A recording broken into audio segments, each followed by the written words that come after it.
Hello, yes. My name is William, and today I will be answering the old age cliche question of what is truth? Um, we will begin by quoting Socrates, in which he says, "Unexamined life is not worth living." This was his famous dictum when he was sentenced to death for being accused of corrupting the youth, as we can see in Plato's Apology. Right, well, let's get started. Okay. Um, okay, so to begin with, truth itself is quite difficult to define. once we once we think we've pinned it down, that these deficiencies seemingly appear within our version. Um, it is quite acknowledged, surprisingly difficult to define, but we seem to rely on it almost every moment of every day, and it's very close to us. But however, once we've pinned it down, or once we think we've pinned it down, some counterexample um, imme- immediately shows up. Ironically, however, every definition of truth that philosophers have developed falls prey to the question of whether it is true or not. However, we can define this as a statement about the way the world actually is. We're going to start off broadly for a moment here, just to give us a general overview. This is, this is the study of metaphysics, which is the study of what is real, and many philosophers have struggled with this concept throughout their whole lives, in fact. Okay, so there are three theories to help define this term. Um, One which is the coherence, the correspondence, and the postmodern theory. Okay, so there there seems to be a case with ambiguous truth. If we take a look at that example, so if one takes a bite of an apple, and if you determine it is sweet, crunchy, and red, you seemingly taste these as the real properties of an apple and assert it is the truth of the apple. You might actually claim that this is what the apple is. So, in another way, you've made truth claims about this, about the real properties of the apple. But however, there are problems that arise quite immediately. We can suppose that our friend is colorblind. Neither they or you know, and she claims that the apple is green and describes rather different claims about the properties of this apple. Then in this case, what is the actual truth? We can say that we've stipulated um, that our friend's anomalous trait has hindered her ability, and that it is without a doubt red due to her inability to see color. Okay.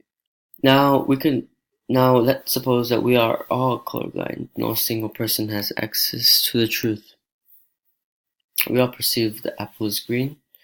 We may even say we're all colorblind to the point we don't understand and apples aren't really red. We can say this.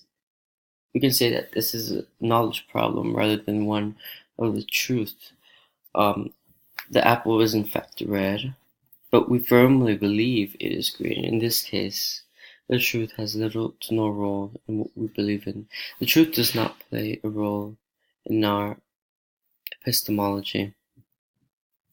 This is a very example in the way our own perspective plays a role in how we define truth. If we resolve that no one else can get to know truth, then what is the point? Our view of truth is closely tied to our perspective. So this is a basic framework we need to have before we discuss this concept. So first we have to address propositions. Propositions is, as Peter Van Inwagen stated, non-linguistic bearer of truth value. Propositions are representations of what the world could possibly be, a true and a false, such as sentences, and they are clear representations of propositions. So what does this actually mean? Proposition is a representation of the world or a way the world could possibly be, and propositions are either true or false. Propositions are different than sentences. Sentences are symbolic, linguistic representations of propositions. Alright, let us take a quick example at this. Let us take a quick look at an example of this. So we're tackled with the same sentence in English versus Spanish, in which they both say the moon has craters. So although these two exact ideas are represented differently, they explain exactly the same meaning. The symbols themselves are neither true or false. It is a meaning that the sentences represent that is either true or false. Sentences are symbolic representations of something else, just as we've mentioned previously. The common property is that all sentences that have the same truth possess is called the propositions. So the reason propositions are called non-linguistic is because they aren't written or spoken in language, but instead they are the things that are true or false. This is what allows them to be expressed in a variety of different symbolic elements, such as language-based sentences. Alright, let's talk about beliefs now.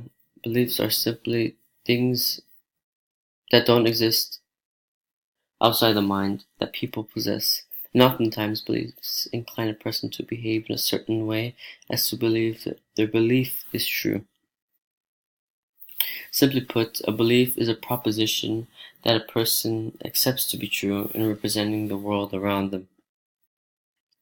However, we stumble into a problem, as beliefs can be about false propositions and therefore be wrong because a person accepts them as true. So while a proposition has to be either true or false, a belief can be about a true or false proposition, even though a person will always accept them as true. Okay, so lastly, we come into our theories, in which I simply pointed out the two main theories that philosophers often run into. So when we look at the correspondence theory, okay, this is around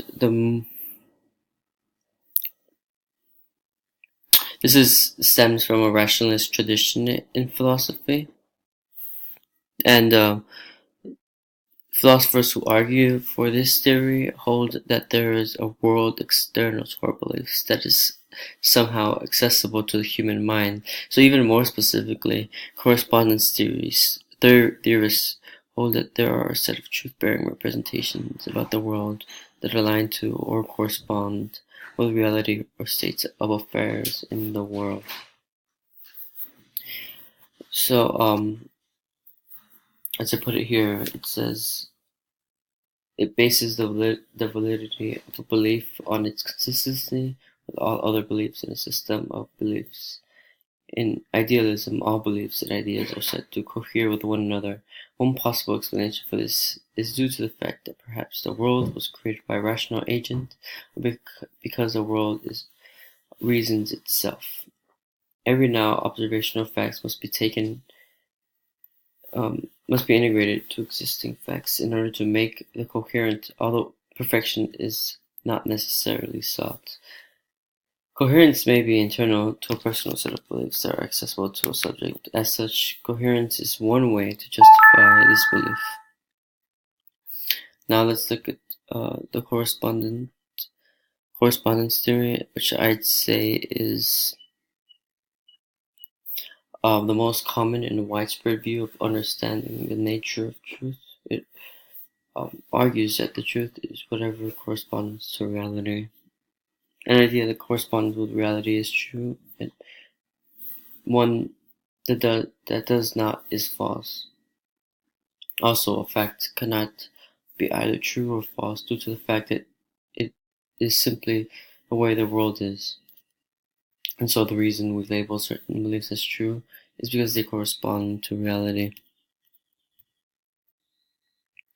And lastly, there is the postmodern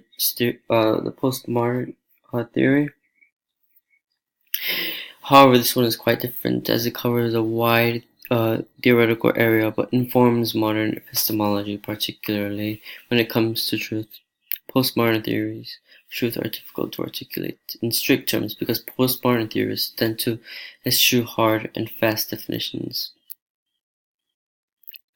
So, to put it short, postmodernists describe truth not as a relationship outside the human mind that we can align belief to, but as a product of belief.